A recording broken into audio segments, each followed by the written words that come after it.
Everyone, so today I'm going to show you how to crochet the single crochet stitch. I absolutely love this one because it's what I use to crochet my little crochet toys. So before we get started, there are some materials that you are going to need if you choose to follow along with me. You will need some wool, and I'm using this 8-ply double knit. You will need a crochet hook, and I'm going to be using this 4mm, which I would recommend for this size wool. You will also need some scissors. Now that we have our materials all together, let's get started. The first thing you want to do is make sure you've left enough yarn to sew in at the end of your project. If you're a bit unsure on how much to leave, just measure a good hand's length and that should be enough. So we're going to start with a slip knot. I like to hold the yarn between my thumb and my first two fingers. I'm going to wrap the yarn around once and then a second time, but this time going behind the first loop. And you'll see that it has left 2 loops on the top of your fingers. Now, don't make it too tight as it makes this part very difficult. Take your hook, gently go under the first loop and over the second one, and we want to hook the second one and bring it back under the first loop. And then we just gently want to tug on the 2 tails and pull your hook upwards. And that has created your first slip knot. Now you'll see it's very loose, it's pretty baggy. We're going to then just gently tug on the piece that is still attached to your ball of wool until it closes. Now you don't want to pull too tight. You want to be able to make sure that it still easily glides on your hook. And now we are ready to start with our chains. Now, I'm right-handed, so you can see that I naturally hold the hook in my right hand. And my thumb generally rests around this flat piece of the hook. Now, not all crochet hooks are going to have that flat piece, and that's okay. But generally somewhere around the middle is where I find it best and comfortable. I also like to hold my tail in the same hand that I hold the hook, just so that I don't accidentally crochet that tail piece. It has happened, so just be very careful. Okay, now as far as going and holding the yarn, you've got to find what works for you and what's comfortable. But for me, I like to wrap it around my pinky and then hold it with my thumb and forefinger. You'll note that this changes throughout depending on how much tension I require. Now, tension is just how tight or loose you crochet. So now to make our first chain, we're going to go and yarn over. So basically we're just going to take our wool and back to front, yarn it over, so pulling it over the hook. So now we've got 2 loops on our hook. We're then going to bring our hook and pull that one piece we've just yarned over through the loop that was already on our hook, and you'll see that it creates a sort of V shape. That is our first chain. Now we need 11 for this little introduction that I'm going to do today. So we're going to yarn over back to front, leaving us with 2 loops on the hook, pulling it through the one that's on our hook, and that created our second chain. I'm going to go ahead and finish up. I will go slowly so that you can follow along.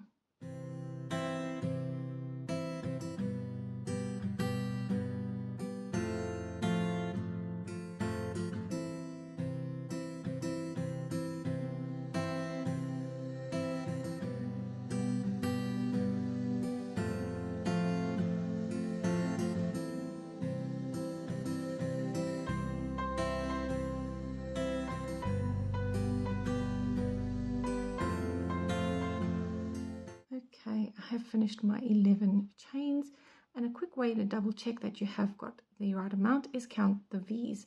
So we've got 1, 2, 3, 4, 5, 6, 7, 8, 9, 10 and 11. Note that I have not left my loops or my V's too loose. They're not also too tight. That's quite important for the next step, as it could become very difficult to work in. Okay, so we are actually going to create rows of 10 single crochets. Now the reason that we've done 11 chains is we need to actually skip the first one And this just helps give us a nice clean edge. So we're actually going to work in the second chain from the hook, so the second V. So that's the first one. We're going to work in this one here, the second one. We're going to insert our hook into that V, making sure we've got that top part of the V on our hook, so it looks like we've got 2 loops again. We're going to yarn over back to front, and we're going to pull our yarn through the first loop, still leaving us with 2 loops. Yarn over and pull through both. And that is our first single crochet. So we're now going to create our second single crochet, and we're just going to work in the next space. So insert your hook. You should now have 2 loops. Yarn over, pull it through the first loop, yarn over, pull through the first 2. And now we have got 2. And a quick reference to counting again, just turn your work so that you can see the top of it, and you'll see we've got V's again. So 1, 2 V's. All right, I'm going to slowly work all the way through to the end, making sure that I have got 10 single crochets when I'm done.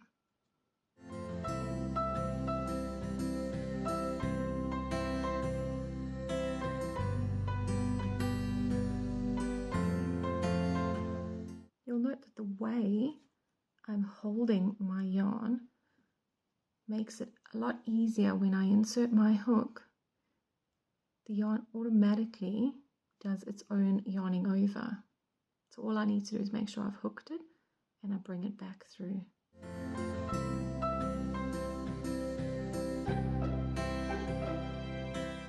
And you'll see that I have to keep removing my tail because my project is a bit small to keep it in my hand at this stage.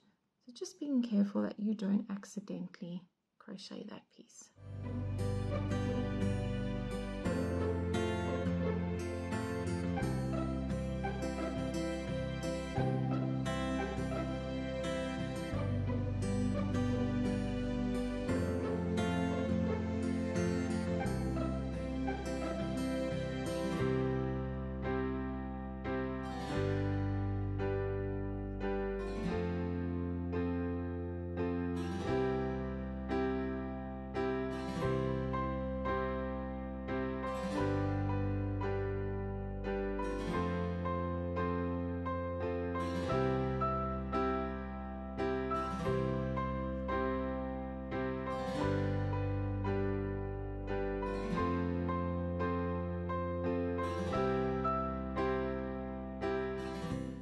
Okay, that was my last single crochet stitch, and I'm just going to count the V's at the top and make sure I've got 10.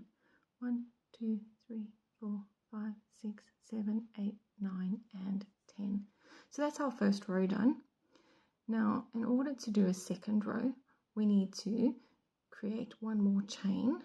So just like we did in the very beginning, yarn over, pull through, and that again just helps us with that nice clean straight edge. I'm now going to turn my work around. So now I'm working in the back on our second row, and you will see that there are these spaces, and that is where we will be working in. So I'm going to insert my hook into one of those spaces, and you will see the top of the V. Make sure you've got both of those loops on your hook. Yarn over. We're going to bring that yarn back through the space, leaving us with 2 loops on our hook, yarning over and going through both. And that is our first single crochet in our second row. We're going to go into the next gap. Again, just double checking that we've got both of those loops from the V.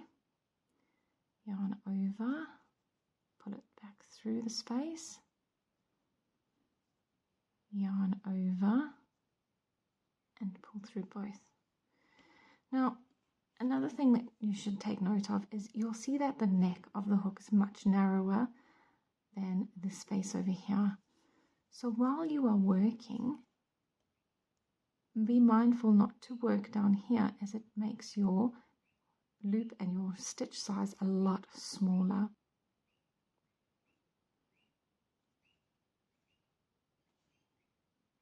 So when I'm bringing it through, if I was to leave that one down here, you would see there is quite a big difference in size. So just being mindful of that. Okay, so I'm going to slowly work to the end of the row so that you can follow along with me.